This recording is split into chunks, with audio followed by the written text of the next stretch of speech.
back to Beating a Dead Horse. As always, I am your host, Sean McKinda. And that can only mean one thing, folks. We're back with more summer blockbusters. It's Summer Blockbusters Weeks 2, the sequel. We're going to be going over some of the biggest blockbusters of the past 5 decades once again. But this time we're going to be looking at their sequels. In some cases, there's a couple of caveats that we're going to be throwing in there again, most notably the 80s, which we'll explain in this episode because, I mean, hell, we don't really even need to explain it. Go listen to our ET episode if you haven't already. You'll understand the issue. It was either that or like one of the many movies ripping off of ET, and I have zero interest in watching Super 8 again, so we'll talk more about that when we get there. So yeah, this week we left the decision of what we were going to watch up to you all. We were like, let's definitely do a Jaws sequel. Jaws 2 is innocuous from it's not worth mentioning. Like, I don't hear anybody talk about Jaws 2 ever. It may as well not exist compared to the turbo memes that are Jaws 3 and 4. Yes, which is why we positioned it as, do we watch Jaws 3, Jaws 3D, or Jaws 4, The Revenge? And with a little bit of coaxing, a little bit of help from explaining what exactly the plot of Jaws 4 is, we ended up on Jaws 4, The Revenge. Thanks, everyone. We definitely don't regret this. I deeply regret being the main champion for Jaws the Revenge, because I was secretly rooting for this one. Not to say that 3D didn't sound like excellent memes, but I was literally just saying this to you right before we hit record, that like, on the one hand, I've got like some weird survivor's guilt about having been responsible for like making us watch Jaws 4, but like realistically, Jaws 3 has the SeaWorld angle, so that's funny and all, but like, would it really be as funny without the 3D? Because I don't have a fucking 3D TV, do you? I don't. And actually, Jackson, allow me to reveal my plot twist for this episode right here and right now, because we both came with plot twists that we have not told the other. Oh no. Did you watch Jaws 3D too? Jackson, I watched Jaws 3D as well. Well, you know what the best part is? I thought about doing that, so I'm glad you actually did. So we have a little more to go on, so we're not just treading water. Because I mean, let's just cut to the chase. Jaws 4, Jaws the Revenge is so fucking bad, and it's so bad in the exact same way the hurricane heist is, that you have this hilarious premise that sounds like it should be a meme a minute, and then it just like is the most miserable, boring stretch of movie you've ever watched. Complete waste of an hour and a half. Feels like 300 years to watch. That's Jaws the Revenge.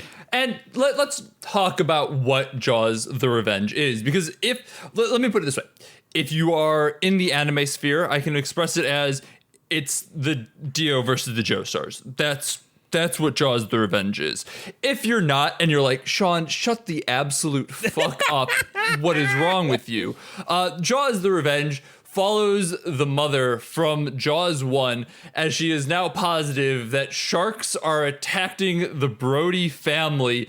Specifically, they are chasing down and hunting members of the Brody clan to kill them. Specifically, one shark, although it's not clear, like it's implied that it is somehow related to the original Jaws, but like never explicitly stated that way. It's kind of like fucked up and scarred, which makes me think, like, is this supposed to be the first shark that somehow like Wolverine regenerated? I don't know. Who fucking knows? It makes no goddamn sense. And this is just the beginning of things not making any sense in this movie.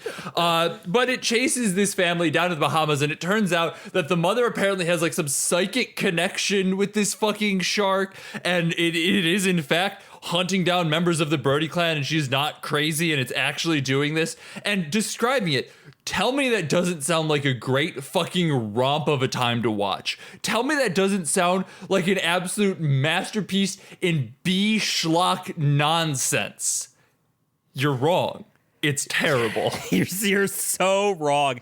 And it's boring exactly. It is exactly like the hurricane heist, and that like it's not even like horrifically incompetent. Like the shark looks really bad, which is why those are the funniest scenes in the movie. But other than that, it's just like played straight as an arrow and not in a way that makes for like unintentional comedy. It's weirdly like a nostalgia throw up of the original Jaws. It's like fucking New Super Mario Bros. With a shark.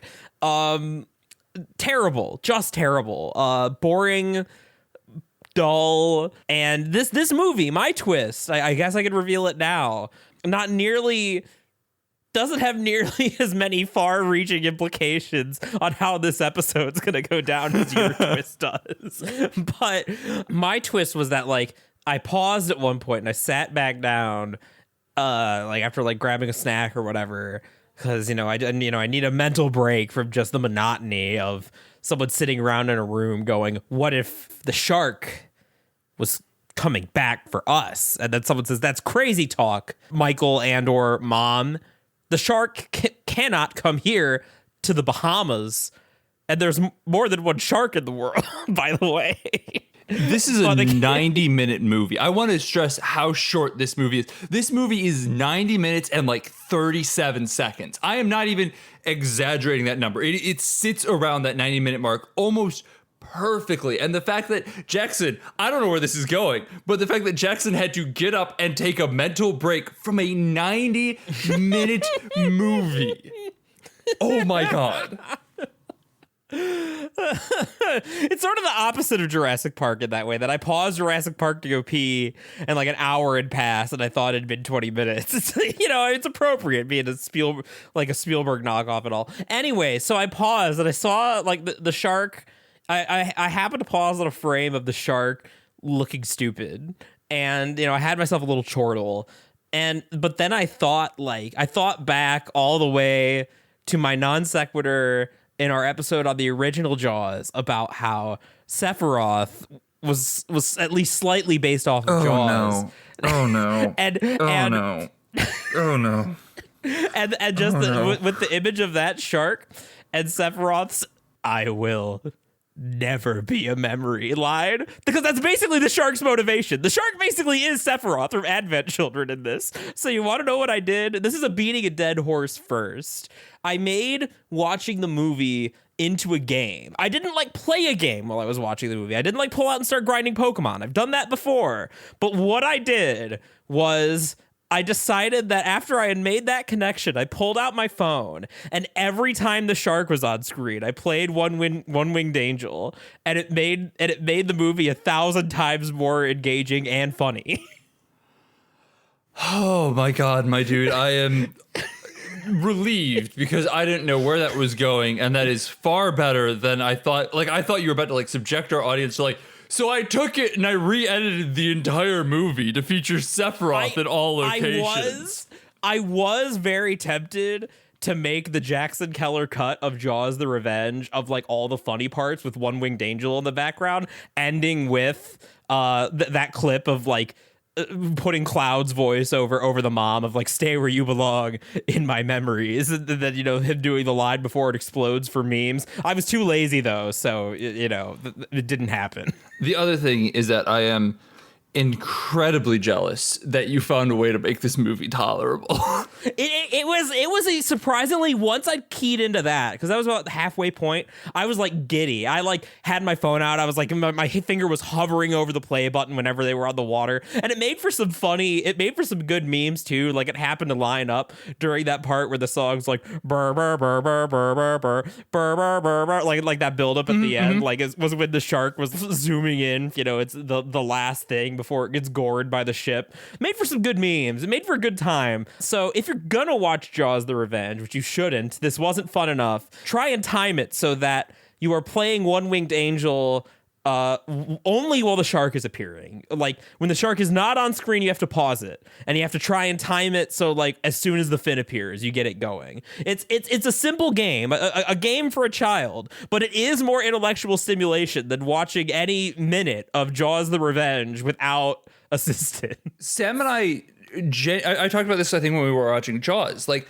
Sam and I enjoy bad shark movies. We've seen The Meg. We've seen Deep Blue Sea. Deep Blue Sea might be Sam's favorite shark movie, just hands down. Like, we watched Jaws recently, and she's like, it's still not as good as Deep Blue Sea, where we're curing Alzheimer with hammerhead sharks. So take from that, or Mako sharks, I apologize.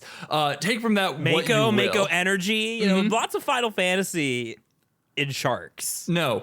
So basically, the point that I'm getting at here is that this is not even a good movie if you enjoy bad shark movies. There is almost nothing redeeming about it. And even the few moments of like, haha, that was funny, I have already forgotten about them. They are gone from my brain. This movie was absolutely nothing. There was nothing to write home about with it. And this was the impetus for me going like, I don't know that we're going to have literally anything to say about this movie. Maybe I should watch Jaws 3D just to see if we could at least get some sort of runtime out of this podcast.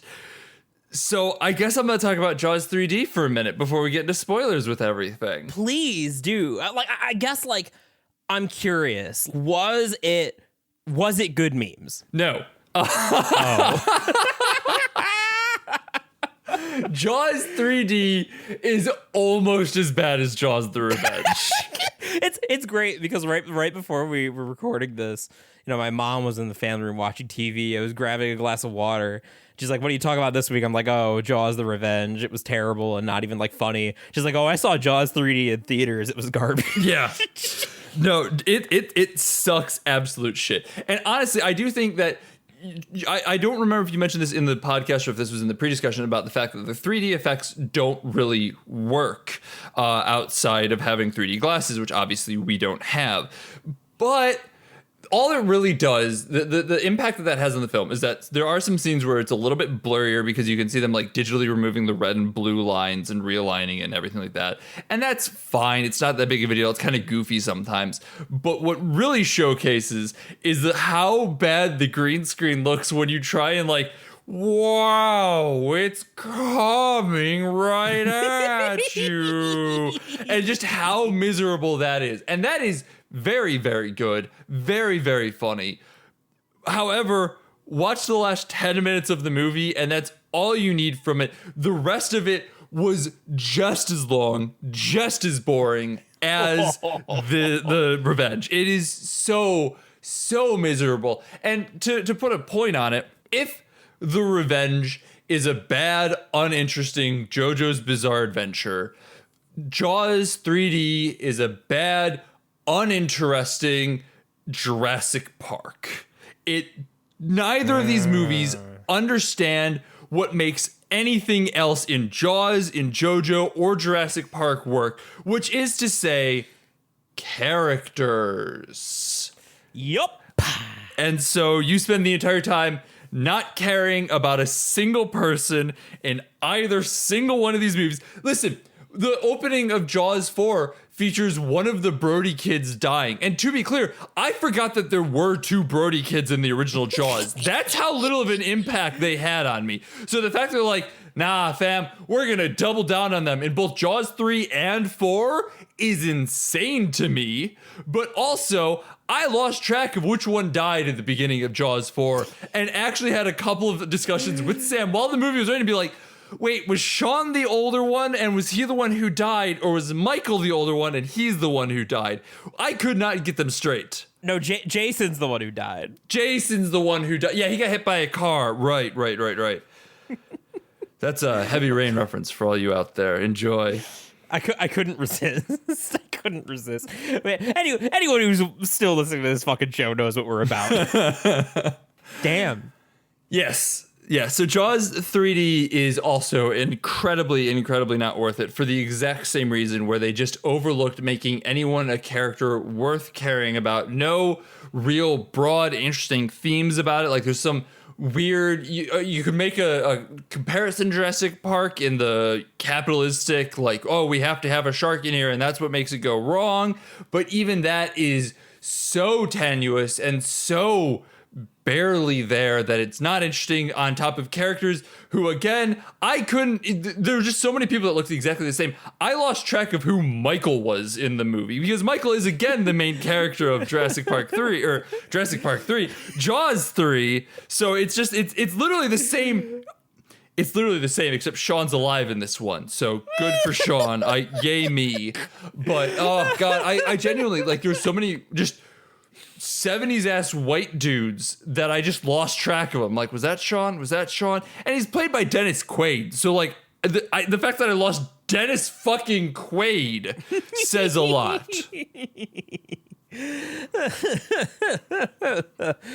You know what? I'll say this. Here's one thing about Jaws the Revenge that was funny, that never failed to make me chuckle. It wasn't worth it, but I did get some yucks out of the fact that Michael Caine was in the movie. Oh my god, Michael Caine.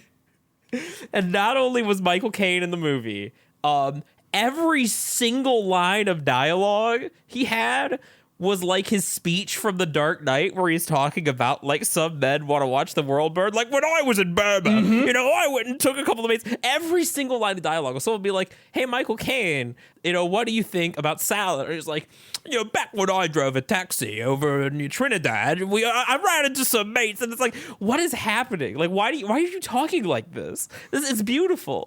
Utterly incomprehensible given every context around it.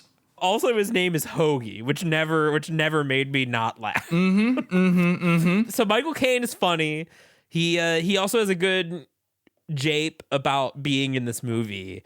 It is like, I've never seen Jaws 4, but I have seen the yacht that Jaws 4 paid for, and it's stunning.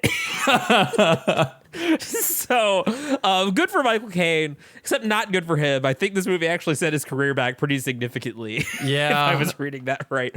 Oh boy, Jaws 4, baby. Oh boy. I hope he did enjoy that boat at least. Yeah, get something out of it, because nobody else got anything out of it. Hey-oh. Oh. I watched 2 fucking Jaws movies that were some of the most miserable movie watching experiences I've had 2 days in a row. It's funny. I kind of poisoned my judgment on this. Like on Jaws the Revenge, like, would this have been Hurricane Heist boring, or even like Cowboys and Aliens boring, right? Did I ruin that by playing my little dumb Sephiroth game? And I think I did, because like at that point I was desperate for stimulation. I was like a man who'd been in solitary confinement for like a year and just come out, and like now someone's thrown me one of those baby toys that you have to put the square peg in the square hole. That's thrilling to me now because I've watched Jaws the Revenge. I legitimately today, as I was watching Jaws 3D, picked up my phone at one point, was like, no, I can't pick up my phone. I have to put it back down. Waited 5 minutes, picked up my phone again, and realized that not even a minute had passed.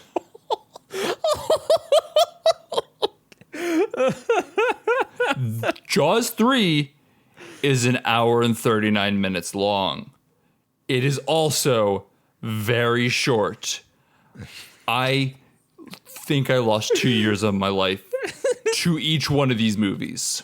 Between all these movies, between this, Hurricane Heist, what was that piece of garbage the other day we were comparing to Cowboys and Aliens? I can't even remember. Oh, it was Independence Day Revolution or whatever. Of course. Resurgence. Yeah. I legit have already forgot we watched that movie, even though it indirectly led to like our theme for this month. Yep. But between all this, we're old men, Sean. We're gonna keel over at any minute. I think I did not like Independence Day Resurgence. We broke our basically one rule of the podcast for that one, and we cracked open beers for it because it was so bad.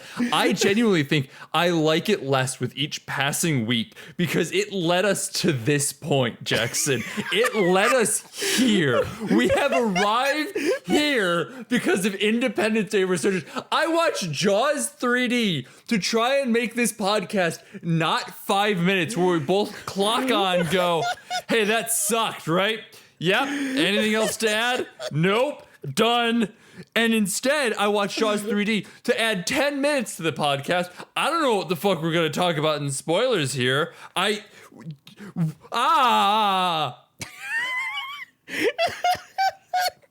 I mean, you're so right. It is like Ian Malcolm's chaos theory. It's like, one thing led to another, and now we're watching Jaws: The Revenge, and who knows where this will lead us eventually.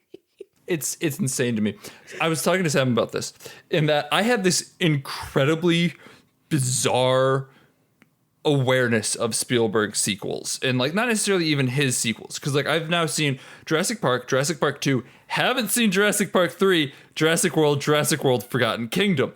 Then I've seen Jaws, not Jaws 2, Jaws 3, and Jaws 4. I'm just like, what the fuck is wrong with me? Jurassic Park 3 has a Spinosaurus. I said that is actually the same argument that Sam made for it. The exact same argument. Well, I don't know if what I'm making is necessarily an argument. It might be an argument against Jurassic Park 3, and that is, I have seen that movie. That is literally the only thing I remember about it. Sam was talking about how it's not really a bad movie. It has a Spinosaurus in it. And then I was kind of like prodding her for more details, and she's like, I think Alan Grant is in it, the dude from the first one. I do remember that too. Yeah, he is back. He is back. Malcolm was in the second one, Grant's in the third. And that's about all she could give me. I mean, to be fair, the Spinosaurus is a pretty cool dinosaur. It's like a T-Rex with a shark fin. It's basically Jaws. It is basically Jaws. We had the Mosasaurus from Jurassic World. Is Colin Trevorrow listening to this right now, like leaning forward with like a smug shit-eating grin and saying, "Missing me yet, boy?" I am. Colin, I'm excited for your third Jurassic World movie. I wish I wasn't, but god damn it, I am. Jurassic World 2 was such fucking terrible nonsense that I am so ready for Jurassic World 3. Give me more Resident Evil dinosaurs. God, please. Speaking of Resident Evil dinosaurs, a game based off of the premise of Jurassic World 3 would be excellent. I've been thinking about this ever since I said The Last of Us, but with dinosaurs. And like, that could be a decent movie. But like, as a game, The Last of Us, but with dinosaurs would be the coolest thing ever made. I think I'm with you on that one. Because there was Although, the Dino isn't that Crisis. just Turok? Hang on, isn't that just Turok? Turok is a little different. Like, I'm talking like I'm talking like the scope's a little pulled back, because Turok was from that like Doom era of shooters. It's a little more over the top. Yeah. And not to say that's not fun. In fact, like now that you mention it, I would like to play Turok because I've been on a kind of an old shooter kick. Boomer shooters, as they're now called. Boomer shooters, that's great. I'm all about the boomer shooters. So maybe that's just Turok. But I from what I understood, Turok was always more fantastical. I'm talking like you're running around desolate suburbia, hiding from velociraptors and then gunning them down, like The Last of Us. Yeah, okay, I see what you're going for here. Yeah. Like a zombie apocalypse with dinosaurs. And that is basically Dino Crisis. Okay, I was going to say, there was definitely some game that was similar to that, and I couldn't place it. That was Resident Evil, like the old style, but with dinosaurs. And I had a friend who loved the Dino Crisis games, and I don't blame him because that sounds lit. Although I don't actually like old Resident Evil, so I probably wouldn't like them very much either, which is why I keep saying, like, make a Dino Crisis reboot, but just make it like The Last of Us. I would enjoy that. And there we have it. Is there any meat left on the legs here so we could not talk about Jaws further? Is there anything left to say about this? Because honestly, we are just padding for time because neither of us want to go back into this well. We don't go back into the water. The Spinosaurus would be an excellent boss fight.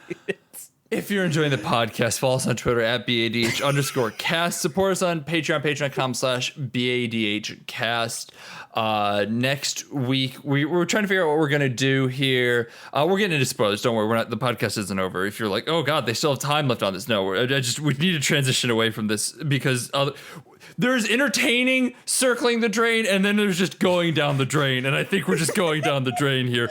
So next week, we were trying to figure out what to do because we didn't want to just talk about E.T. or like Mac and Me or something like that. Super 8. That was a possibility, yeah. So instead, we're going to kind of chase the rabbit of terrible sequels to movies from the 80s.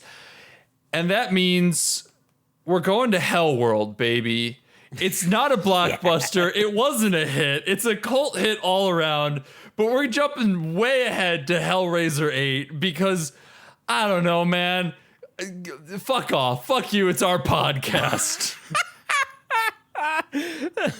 Listen, we talked about E.T. sequel already in the E.T. podcast because it never got made. So, our hands are tied on this one, folks. We don't want. Listen, if Mac and Me is another Jaws, I don't think we could handle it. Yes. If nothing else, Hellraiser. Even if it ends up being a Jaws 4 of some sort, I'm going to be able to talk about it after reading a literal textbook about the history of Hellraiser. I can talk about Hellraiser 8. Even if it's absolute shit. Even if it's the worst thing in the world, I could talk about it easy. So, we're gonna do one where we're not scrambling to hit any sort of time equivalent. Like, we just need to talk about something that we can actually talk about for a bit. I for one am very excited for my break I'm gonna get next week. Gonna be able to kick my feet up, like sit back. I could drink a beer. Sean wouldn't even notice because he'd be too busy like explaining why Hellworld is secretly either the greatest movie ever made or like having an AVP Requiem meltdown about it. I'm set for next week, brother. It's gonna be a Cats 2, honestly. Class is in session. Professor Sean is back. He's teaching a new elective this semester. It is always entertaining because the horse casts basically either go, Jackson is really passionate about this one subject from a very emotional standpoint, and he takes that to a very literary, deep analysis, a very equitable conversation between the two of us, and if it's a property that we're both like middlingly acquainted with or new to it or just having a conversation about, or Sean has read 300 pages of text, watched 3 additional movies, and made sure to fully understand everything about the source material, and we'll talk about it for an hour, and still will argue with people about cats. I will still argue with you about cats. And sometimes it's Jaws 4 and we start talking about dinosaur video games. And sometimes it's Jaws 4 and we find other ways to shift it down the road by talking about the structure of beating a dead horse, something that most people probably already know about. So I mean, it's good to know thyself. Didn't Sun Tzu say that? Who are we to argue with it? Who are we to argue? Do we want to talk about Jaws some more now? Because I mean, we could talk about Jaws. Not really, but we kind of have to. So let's, I guess, spoilers, because we should just talk about the ending of both of these movies, because they're both fucking absurd.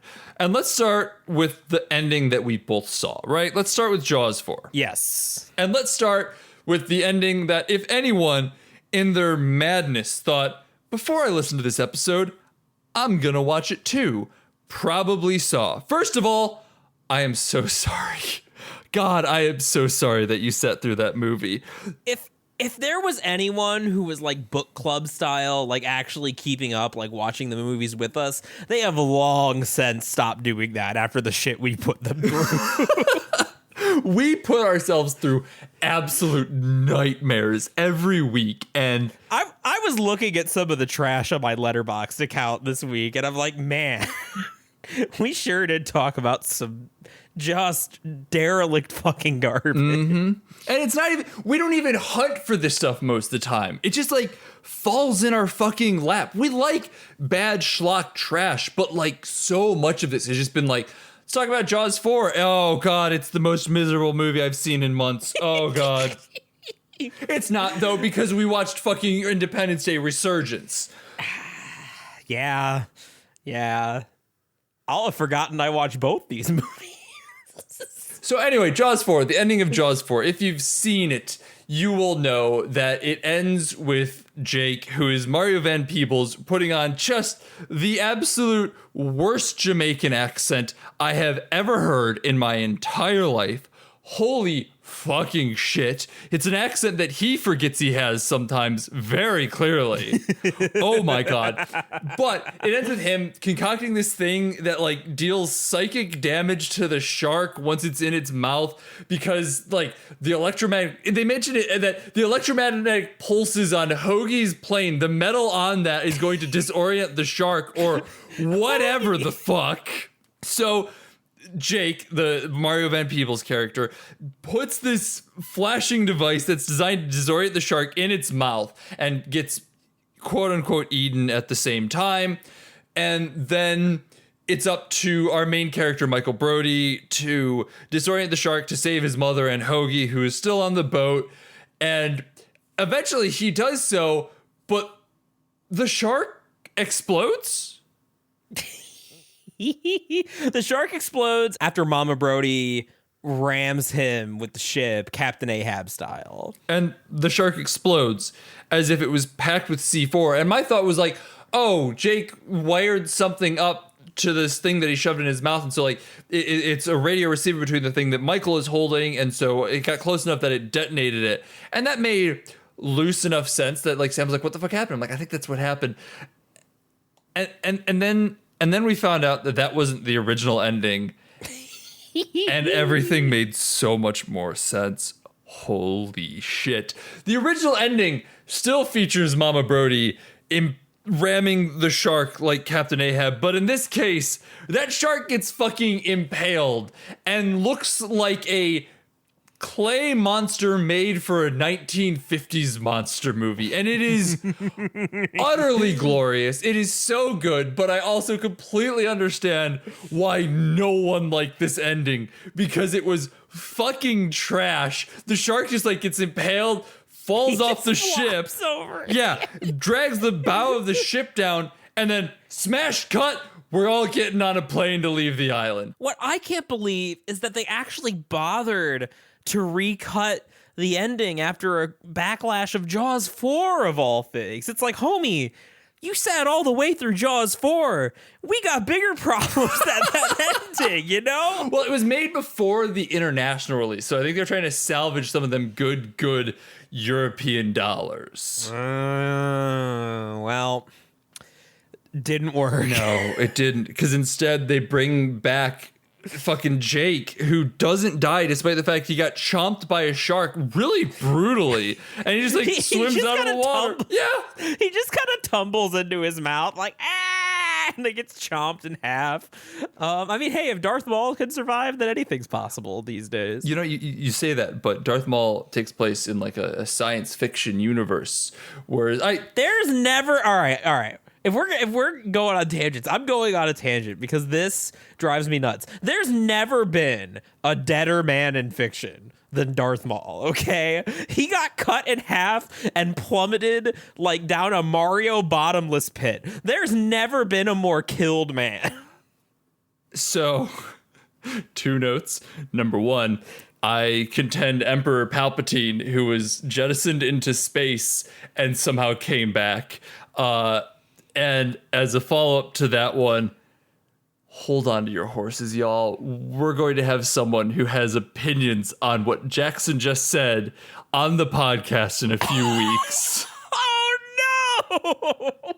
Did I preemptively start a fight? I don't know that you preemptively started a fight, but like, oh, they have opinions, and I am very excited for this episode, and you should be too. I'm excited, but I also fear it. And also, I'll draw this line in the sand. I can more easily believe that Palpatine survived using some Princess Leia like bubble shield floating through space than Darth Maul, who got cut in half and then splattered on the ground like a pancake. Dead you are. Dead I would like you to be. If y'all haven't watched that Worthy Kids video, there will be a link in the description. It is required viewing for this podcast. So that's my line in the sand. Darth Maul was the most killed man. No amount of force was going to protect him, except for Disney marketing bucks. Come back for that later. It will be a conversation I am willing to bet. We should talk about the Jaws 3D ending for a second, though. Because where Jaws, the original ending of Jaws 4 presented itself like a 1950s monster movie, the literal entirety of Jaws 3D felt like something that should have been on Mystery Science Theater 3000 from start to finish. And this was a 1978 film. Like this, theoretically could have been within the wheelhouse of Mystery Science Theater, but like that still feels too recent to have really been featured on it. So like the fact that it still felt like, ooh, late 60s says a lot. It is a bad movie to look at. It is so flat, boring, and everything about it feels so fucking cheap. So the way the shark dies is some backstory. There is a English gentleman, as in like the UK English gentleman, who's just a dick because Is it Hoagie? well, no. Fun fact, I guess across all this, Jaws 4 retcons Jaws 3. I don't know if you knew Okay. that.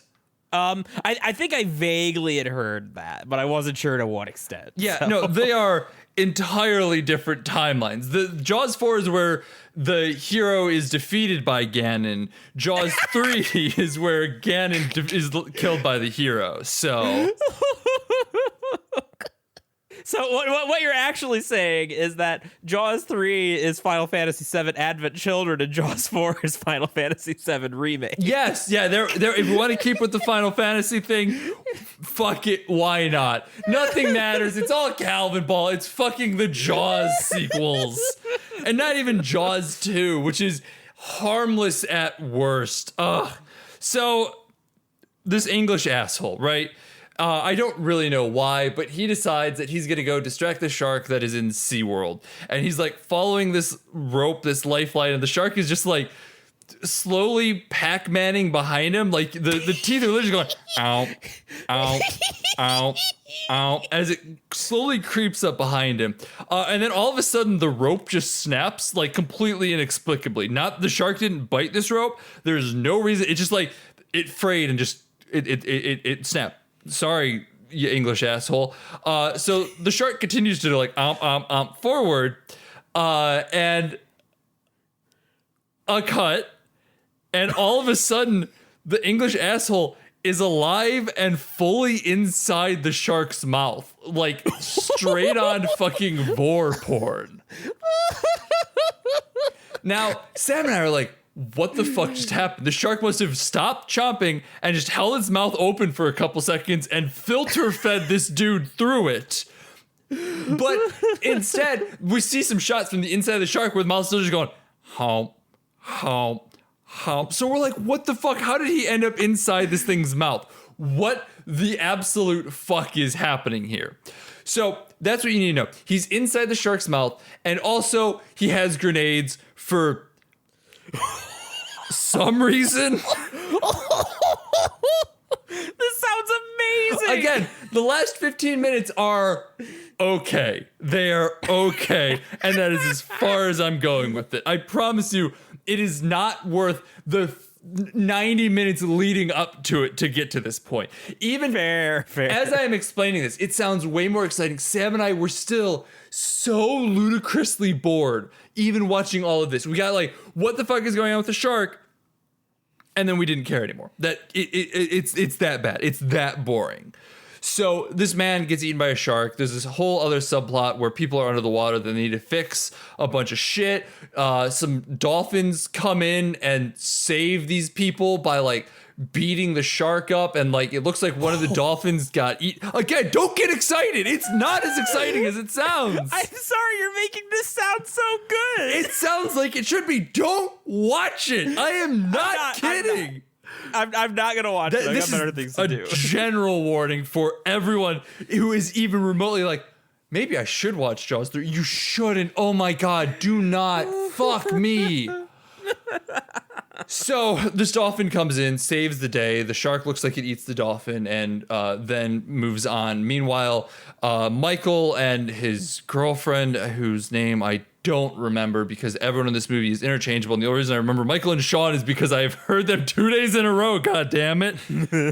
So they end up in this box that is somehow connected to the main control center, right? And they get inside the main control center and then look over, and the shark is coming right for it because the main control center is underwater for whatever fucking reason. And the shark, and this is the scene that everyone has seen, where there's this really badly stiff. It's not even animated. It's just like if somebody put a JPEG in Premiere Pro and then set it to scale over time. That's what it is. That's all it is.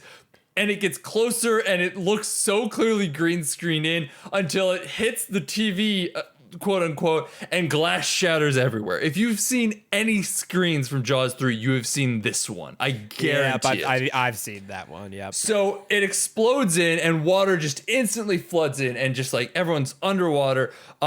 Some people get out. I don't really know what happens to them, honestly. I have no idea what happens to them. I was just like, hang on, does it get addressed at the end of the movie? It does not, because the owner of SeaWorld does manage to escape with someone. He pulls someone out. Meanwhile, the only other black man in the movie, the owner of the SeaWorld is black, and the only other black man in the movie is an engineer who gets killed by the shark.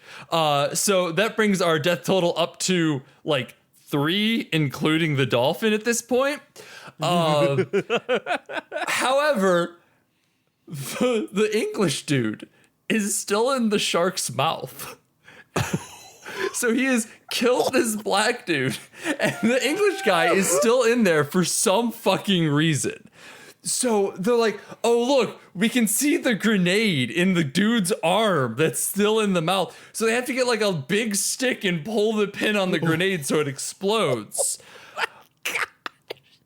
And then they die. So then Michael and his girlfriend swim to the surface and they're like, Sharon and Cindy, dolphins, come back to us. Where are you? Are you guys okay? And like one of them swims up and they're like, oh, yay, Cindy, are you out there? Where are you, Cindy? Please come back to us. And it doesn't come. And it doesn't come. And I'm sitting here, I'm like, they 100% killed that black engineer, the only other black man in the movie. And this dolphin is going to live. This dolphin is going to live because they put more value on this fucking dolphin than this engineer that they just absolutely shredded. And sure enough, this dolphin springs out of the water and does like a nice big spin in the air. And then I was like, woo, the dolphin's alive. And then the movie ends. Look. That's it. Like, you don't know what happened to the owner of SeaWorld. He left the building and then like, that's it. And if this is a Jurassic Park ripoff, like theoretically there should be some sort of comeuppance or like conversation about it, or like maybe greed is bad and I shouldn't have sharks in the park. But no, we just don't see him again. And it just ends with the two of them, Michael and his girlfriend, in the middle of the screen with two fucking...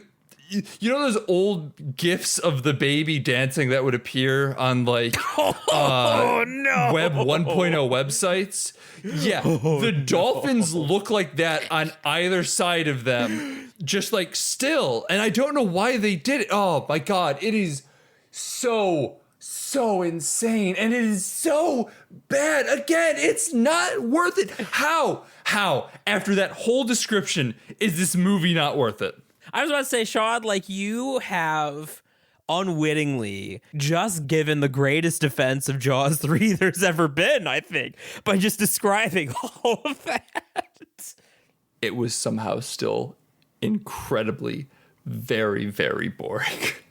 I guess that kind of leads into the only real thing I have to say about Jaws the Revenge. Like the only possible value that you could get out of a movie like this, and by all accounts it sounds like from Jaws 3, is like to watch Jaws and then immediately after watch Jaws the Revenge, because it's not like, I mean, honestly, it's, now that I've been thinking about it, it is more like Jurassic World than I initially thought. The difference is just budget. They're both basically a remake of the first movie, except with some stupid little twist.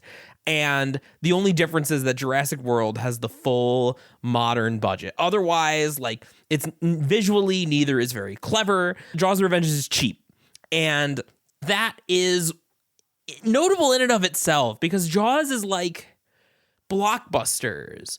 When blockbusters get sequels, even if they're bad sequels, it's usually like a Jurassic World. Like, it's usually bad because of the script. But like Jaws is special, and that is like the first blockbuster, but is also just kind of a schlocky premise. So Jaws like goes from being the first blockbuster to being like a Hellraiser sequel, like a cheapo. I mean, at least we're going to cyberspace with Hellraiser, you know? At least we're going places with Hellraiser. Like, it's Jaws 4 is literally the same movie.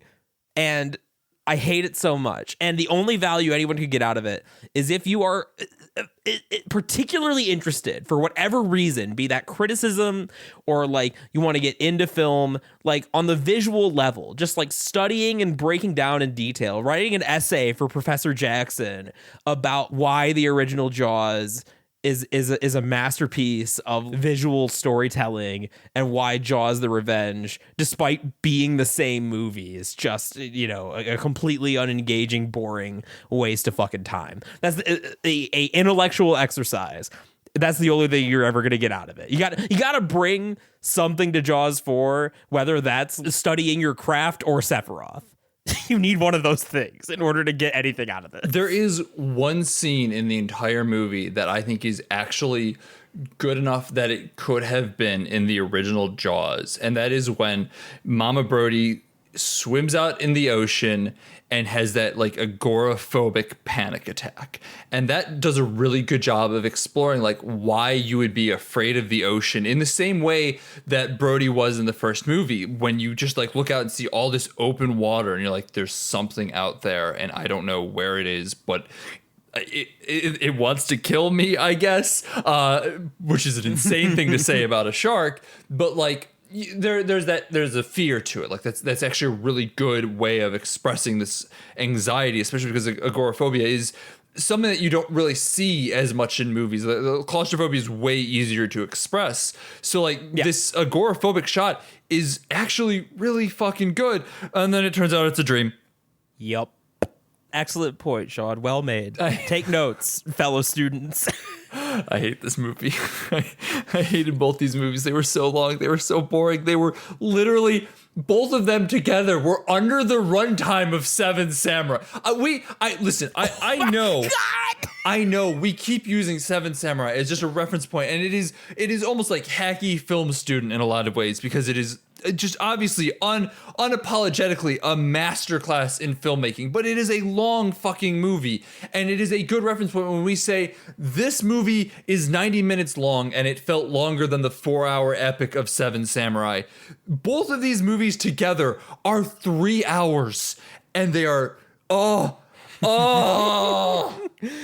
You're never gonna get that time back, Sean.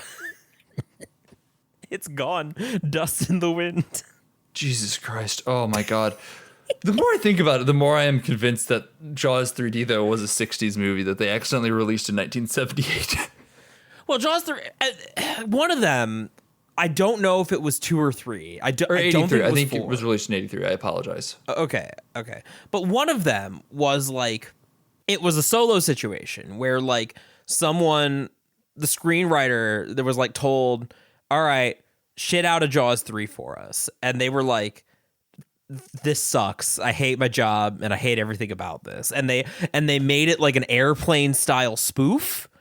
And then the studio was like, no, we need something serious. Get the fuck out of here with this. Fuck, that sounds so... Let people make... If you want more movies, let them make this. Give Lord and Miller back Solo. Oh! I don't understand why they keep doing this. Like, if you can make a genuinely fun, exciting, funny movie, or you can, you know, ruin your brand by releasing the same movie again and making everybody hate you. I don't know why people keep doing this. Okay. Potentially my favorite detail of Jaws 3. All right, you ready for this? I'm ready for this. I'm ready for this meme. Title card. Suggested by the works of Jaws author.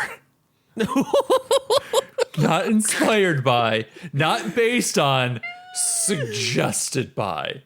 Well, because even Jaws 4 said, like, based on characters by Peter Benchley. Yeah, okay, but Peter Benchley, yeah, it's suggested by the works of Peter Benchley, implying that someone's like, I don't know, man, like, there was one line where he mentioned SeaWorld or something, I guess we're gonna do with that, it was suggested by... That's beautiful. I have never seen a suggested by before. Well, Sean, I'm glad you gave the Cliff's Notes version of Jaws 3 so I can have more enjoyment hearing your full of suffering account of the best memes from it, and now I don't have to do it. What a cruel world this is for you. I'm trying to think if there's even anything worth talking about in either of these films anymore. I watched 2 films and am so empty on ideas or themes or theses or statements or anything about either of them. Okay, listen, final grand statement. I think I've said this before already, but I'm gonna fucking say it again. The core of the first Jaws movie is that there is an hour of buildup, an hour of tension, an hour of getting to know and understand the characters and their plights and their reason for existing and how they feature in the world. And it's so focused on a single person and how he interacts with other people that to just be like, here's a cavalcade of fuckos, have fun, they're all in the water right now, is insane and clearly just fails to understand what made Jaws great, because Jaws 1 is genuinely great. I don't much care for the back half of that movie. When they get on the boat, I think it is just fine. The first hour of that movie is some of the best damn filmmaking I've ever seen, and that is no shit Sherlock level of obvious. But seriously, y'all, how did you fuck up 3 and 4 so badly? I mean, I guess like that's what, as a franchise, like that's what's sort of weird about Jaws and like weird about it compared to other blockbusters is that, it's not super elaborate. Like it is just kind of a schlock premise, but it was a good movie because it was a schlock premise executed by a master of his craft. So if you're going to cash in on the name of Jaws, because like, Jurassic World, it's, that movie sucks. And at least you could tell that like there was a lot of effort and care put into the visuals, and maybe not with like a grand vision, not saying that like, Colin Trevor's direction was like super inspired or passionate, but at least like, there was a team of like animators that are like, all right, we gotta, make these fucking dinosaurs. We gotta do this. But this is just like junk. And it's rare, I think, for a blockbuster to be this blatantly junk. Although maybe not so much back then, because now that I'm thinking about it, there was like, like Superman 3, like Superman 3 and 4 like this. Like that's not a horror movie, but that's also just like junk. Richard Donner's gone, so now we have Nuclear Man. Like we have a comedian cracking jokes while we have Christopher Reeve mess up his hair and punt a baby. I mean, that's even too memorable. It's just like Superman being kind of a dick, I think, in Superman 3. Like those, like any sequels, this era of sequels, like I guess no matter the pedigree, I want to say that like no matter what, they were just junk. But I guess that's sort of the difference, is that the 80s were when your Empire Strikes Back and your Indiana Jones and your Back to the Futures came out, where like sequels were being made that actually continued the story or like had new visuals or like, a new premise, where this shit just started to not fly.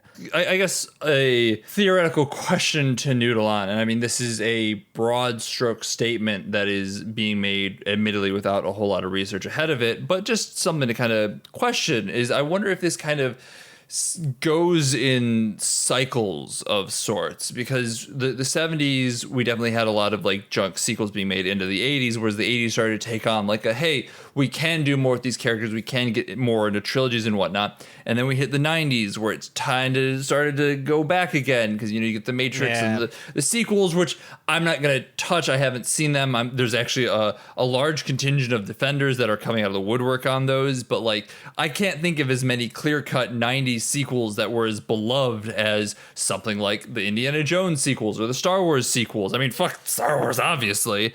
But then like we start to get back into Marvel right now, which is a little bit, a cinematic universe is kind of its own thing, but that's still sequels in a lot of ways, and those are maybe not as good as the original. Sometimes they are better, sometimes they're worse, but like they're still given the care and craft that they deserve, question mark, in some cases. Yeah, well, because the difference is that like, even with Marvel, who's kind of the cream of the crop, it's easier to pick on something like the dark universe, right? Like those movies are junk in the way that like Jaws. Jackson, is hang junk. on.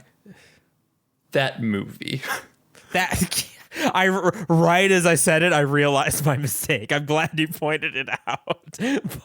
But like in concept, you know, that idea was trash. And it's almost like you either have that core to keep you going or you don't, because like there are Marvel movies that I would describe as junk, but like Dark World. Oh, but even like Thor: The Dark World is less junk than Jaws: The Revenge by like an order of magnitude. You know, I mean, it depends on how you want to quantify junk, because I barely remember shit about Dark World, much in the same way that I'm barely going to remember shit about Jaws: The Revenge. I think if you're just talking about it strictly from a visual medium, then yeah, The Dark World is better put together. But if you're talking about it from a bit more of a narrative or, I mean, even like core of the movie, like I don't remember anything about The Dark World. So I don't know. there were portals. There were portals. The big bad was named Malakath. I remember that because you fucking laughed about Malakath for like 3 months straight. It's very funny. It's like a fake name. Well, I mean, it is a fake name. All names are fake, but especially that name is Well, fake. that's fair. That's true. But like it feels like a Mad Magazine parody. That's fair. Yeah.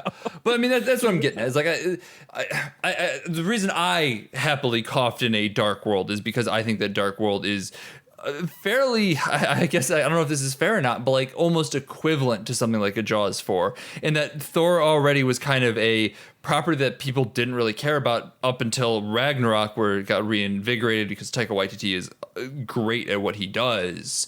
So I don't know.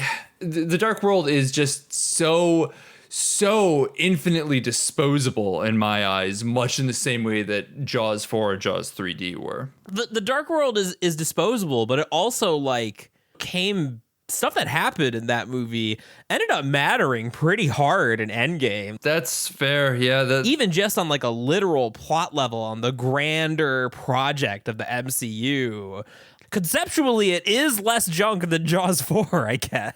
Yeah, I mean, if we're getting like into the meta of it all, yeah, it theoretically is. We're asking some heavy questions here now. I think we're starting to almost get philosophical about it at this point. I mean, what else are you gonna do? We have to bring something to the table because Jaws 4 did not. Yeah, we normally try and have some sort of intellectual conversation about anything in these movies, and I mean, the closest thing we came is commenting on the fact that the engineer died, but the dolphin's fine. It's cool. The black guy's more disposable than the dolphin. Oh God. Oh Jaws. Oh, what did you do? I keep meaning to look up now that we're talking about like kind of the Jurassic World morality of like movie deaths. I know some people argue that dolphins have like near human intelligence. Is that true? I have no idea. I hear that meme a lot, but like I need to like definitively look that up someday. I mean, I know a lot of marine creatures are. I mean, a lot of animals in general are surprisingly intelligent. Like we just found out that crows can understand the concept of zero, which is insanity. Bonkers. I barely understand the concept of zero. I hate that. I hate that birds are always the smartest because they're fucking scary. I hate that so much.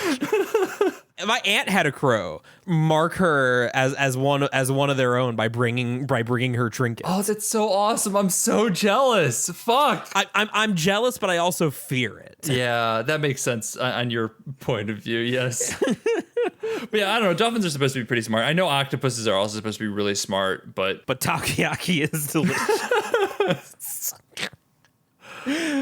Oh, are we done here? I think we're done. I've been Sean McKinda. Follow me on Twitter at Sean_McKinda. I tweet garbage. Somebody else read Chainsaw Man, so I don't have to read it for a third time. I'm Jackson Keller. You can find me over on Twitter at Jackson J. Keller. Be sure to go to Amazon, buy my book, Kelly is Unbreakable. It is not junk. I put a lot of soul into that book. Follow the podcast on Twitter at BADH_cast. Get news, updates, stuff like that there. Also, support us on Patreon, patreon.com/BADHcast. We got a bonus episode that came out very recently. We're looking at bonus episodes coming out this month. There's a shit ton of really great content there. We would also like to thank our $10 patrons. Thank you so much. Julia, Travis, Pat, Mom, Aunt Summer, go. Team, go. Also thanks to Form into a horse megazord. Also, thanks to Lords of the Highway for the use of our theme song Get Suicide, all to take off the album High Octane Low Expectations. A wonderful band. You should go check them out wherever you can. Buy the music, stream the music, Bandcamp, Spotify, all those good places. Also, thanks to 25yearslater.com. There's a little button off in the corner that you can click on, but you should also check out everything going on over there. There's a lot of really talented people doing a lot of really talented writing. Go read it. Next week, listen, we started off with Blockbuster Weeks 2, The Return, and then we immediately went, hey, here's a wrench. I'm going to chuck it really hard right into the center of our machinations here, and we're going to jump ahead to 2006 to talk about Hellraiser 8. Look, it was either this or Super 8, okay? Bye!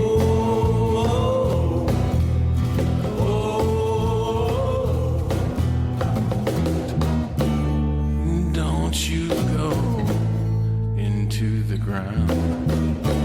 Don't you go